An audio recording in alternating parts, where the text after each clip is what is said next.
Timothy talks about it. Don't let anyone put you down because you're young.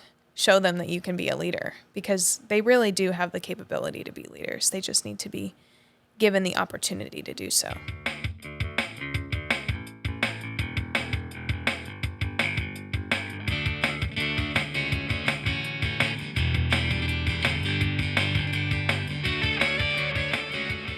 Welcome to She Leads, a podcast about leadership, faith, and relationships. I'm Thea, your host, and I'm so glad that you joined in. And thank you once again for being a part of the She Leads community. Thank you for listening, subscribing, sharing, liking the podcast episodes. I invite you to continue to do so. And check out the show notes to visit my She Leads website, where you can learn more about the She Leads adventure, buy merch, and support the podcast.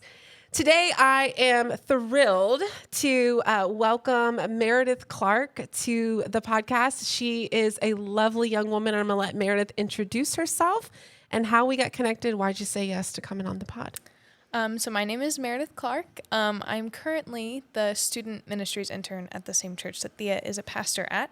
So that's how we've been connected. And the reason I said yes, I don't know. I just think it's important to talk about your experience in the church, and maybe other people have similar experiences. And so just putting that out there so that people don't feel alone in their experiences. And yeah.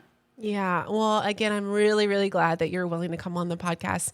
When I was dreaming about this podcast and when I knew it was about to start, I made a list of some names of folks that I wanted to participate, and you were on that list.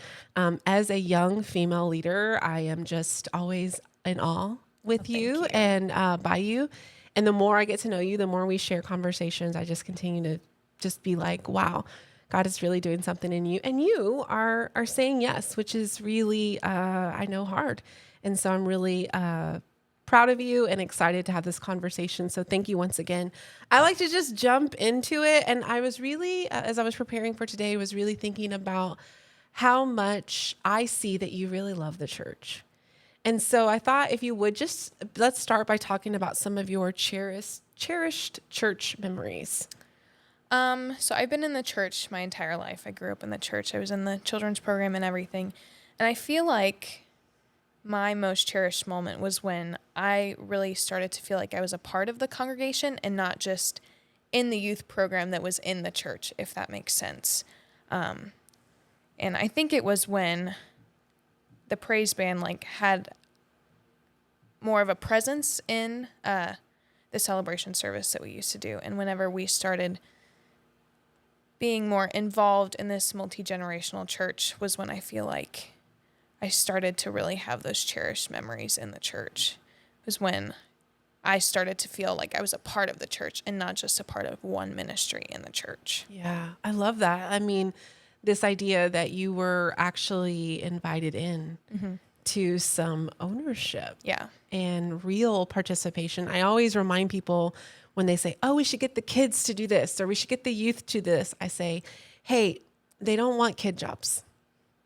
They want grown-up jobs. Yeah. So what are we willing to invite them to participate in that we're already doing, not to come in and do a kid job? Right. And more importantly, what do they want to do? Talk to me a little bit about how the church has influenced your faith development. I think the most influential thing in the church that has impacted my faith is that it's given me good leaders to look up to. I think seeing, especially women lead in the church, and seeing the people that were older than me lead showed me what I could be one day, or even what I could be then as a youth.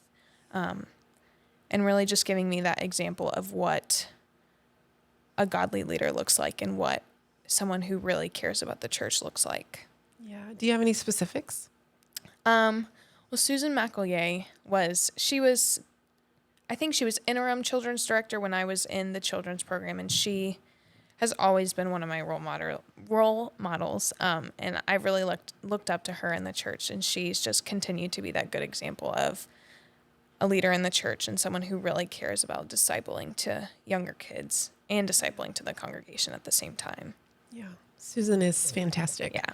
She has a heart for people and for the church, and she gives everything she's got for that.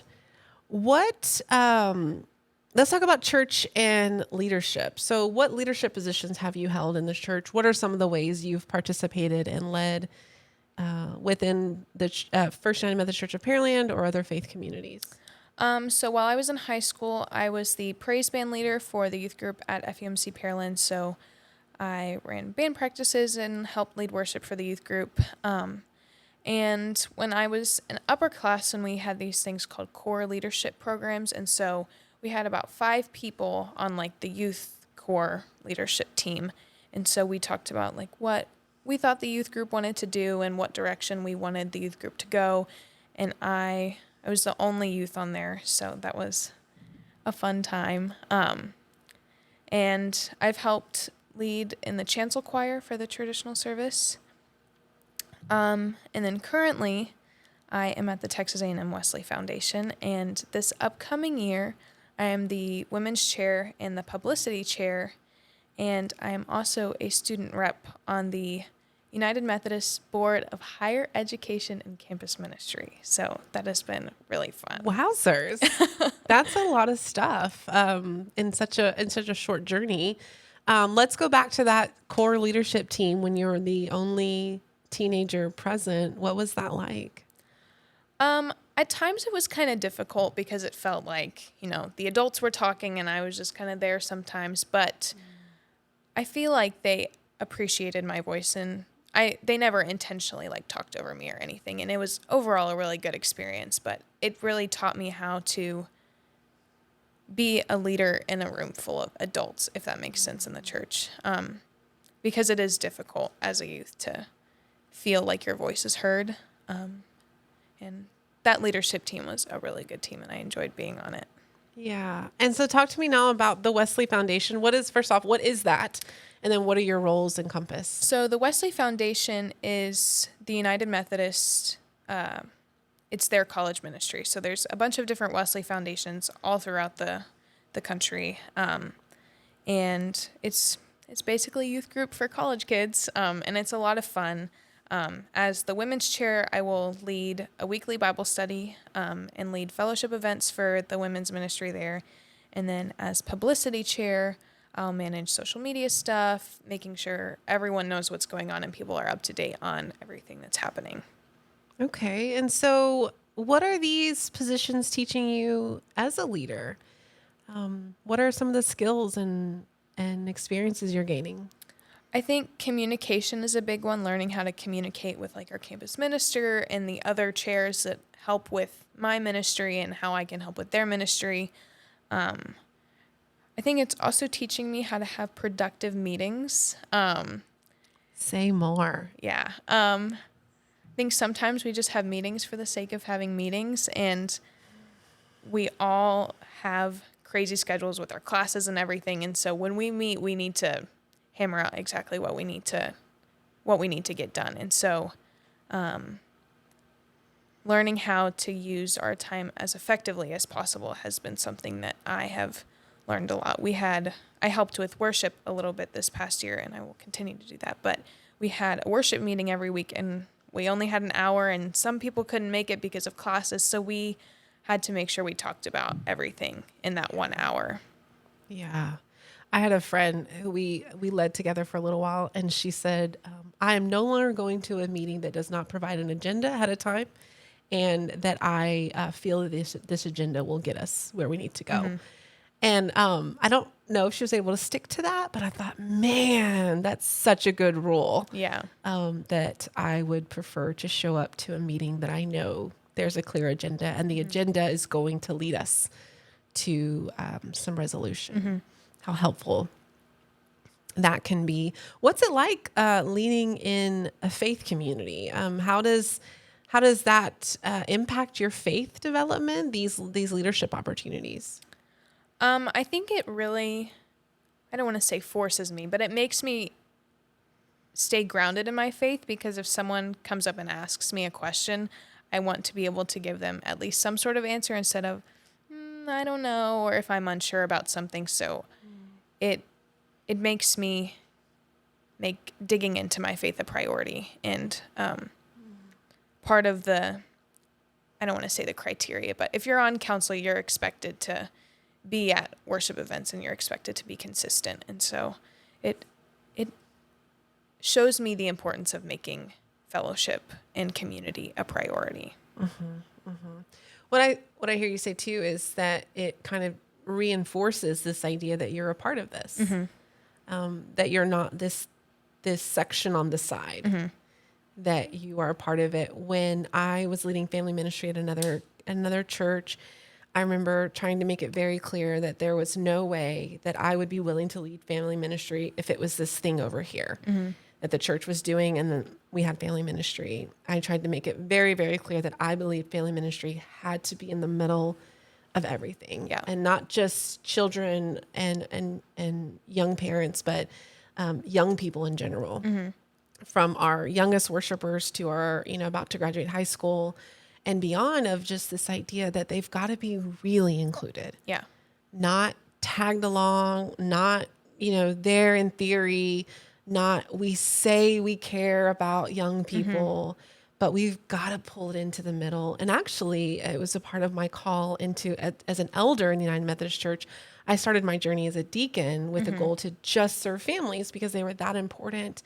And I remember during my process of discernment and everything, realizing that we needed more elders that saw the value of family ministry and refused to kind of leave it on the side and say, that's this great thing over there, that we're also willing to draw, pull, uproot, and replant in the middle of the church.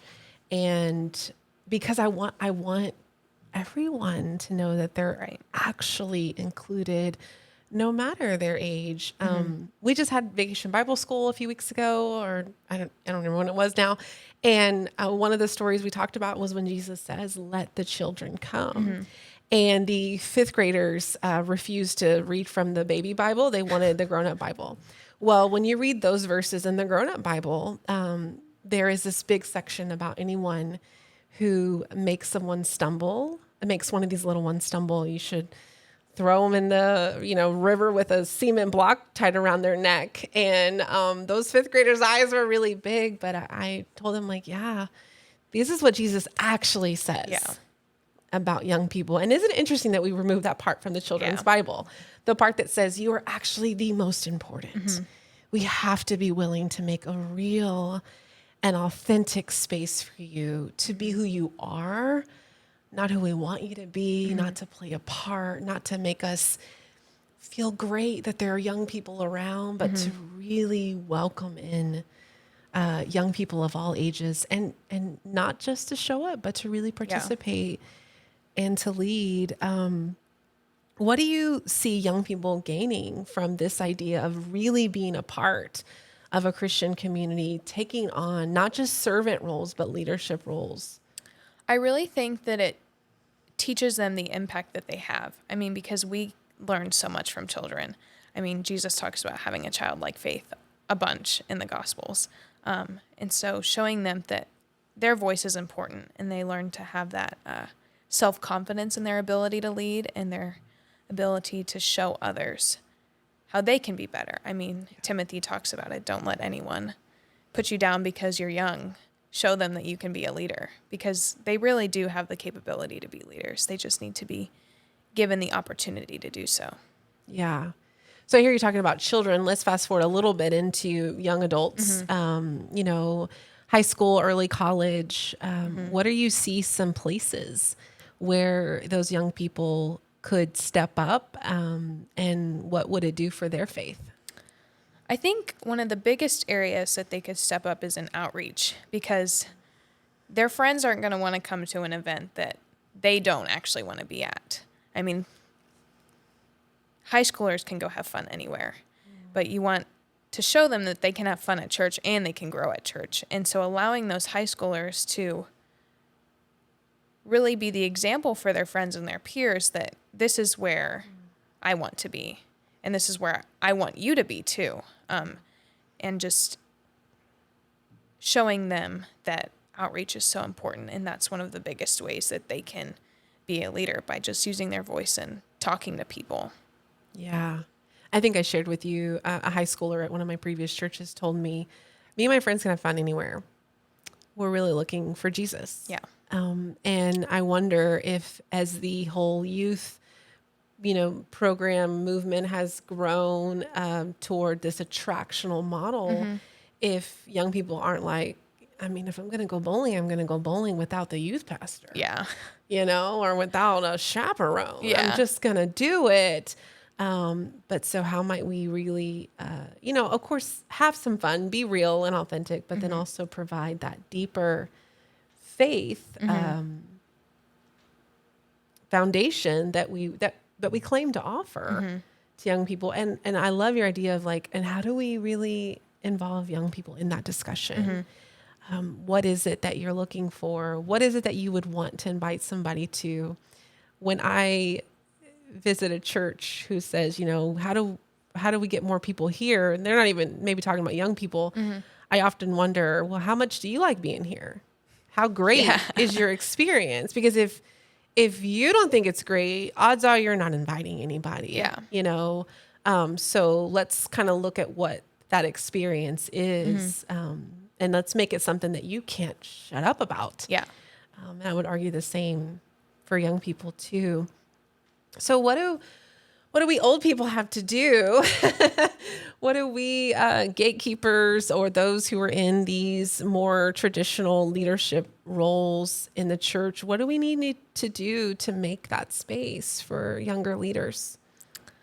I think just inviting them into all of these meetings and all of these gatherings that we have, giving them a space to speak up about things is really vital to their leadership in the church.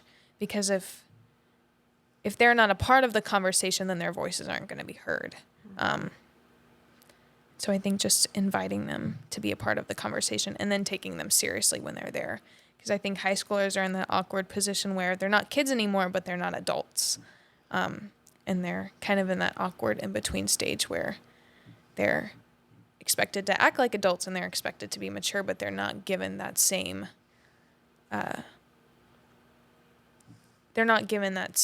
platform that adults are given, if that makes sense. Yeah. What are some specific ways we can do that? I think asking them, I think what you've been doing with like Lexi and Jacob and letting them lead has been a great way.